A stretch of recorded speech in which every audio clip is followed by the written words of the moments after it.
Neighbors is one of those films that might not seem groundbreaking at first glance, but beneath its quirky surface, it's a cinematic gem that redefined animation. Directed by Norman McLaren, the film is a fusion of stop motion animation and live action that cleverly masks its deeper message within a simple, whimsical story. It's one of those works that lures you in with its playful style, but before you know it, you're caught in a brutal, haunting allegory. The plot, on the surface, is almost laughably simple.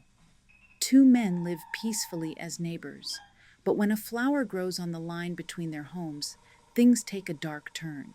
What begins as a harmless dispute over a single flower escalates into full on violence until both men destroy everything around them, including their homes, their families, and, ultimately, themselves. But this isn't just a story about two men fighting over a flower. It's a biting commentary on the senselessness of war, the destructive nature of greed, and the fragility of human relationships. McLaren used the flower as a symbol of beauty, of life, of something worth sharing, but instead, it becomes the catalyst for chaos.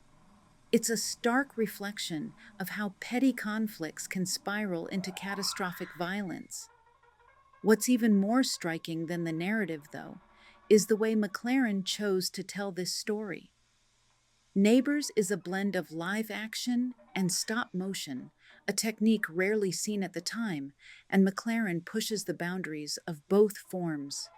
The actors move in a bizarre, jerky way that mimics the style of stop motion animation. It's almost unsettling, creating an uncanny valley effect that makes their movements seem both human and not quite human at the same time. It's as if McLaren is telling us from the outset, this is not a normal story. Things are off kilter here, and they're about to get worse. The style is minimalist, but that's part of the genius. With little more than two actors, a flower, and a set made up of artificial grass and houses, McLaren builds an entire world, and then he tears it down. The simplicity makes the violence that much more shocking. There's no elaborate battle scene, no grand war, just two men, fists flying, tearing apart their own lives in the process. Despite the film's heavy themes, there's an absurdity to it all. The over the top violence is almost cartoonish. The way the men throw themselves at each other like children having a temper tantrum. It's a strange juxtaposition, this mix of slapstick comedy and brutal violence, that leaves the audience both entertained and disturbed. It's McLaren's way of holding up a mirror to society, showing us how ridiculous we look when we let anger and greed take over. But then the film takes an even darker turn.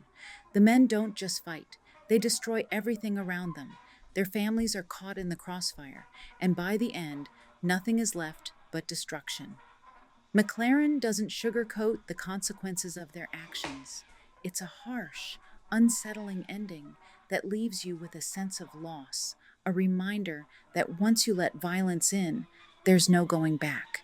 What makes Neighbors endure is its timelessness.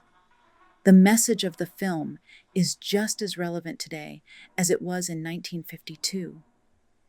Human nature hasn't changed much.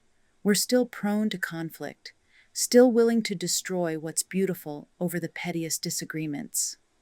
McLaren knew this, and with Neighbors, he gave us a film that's both a warning and a reflection of who we are. The real question is, have we learned anything from it?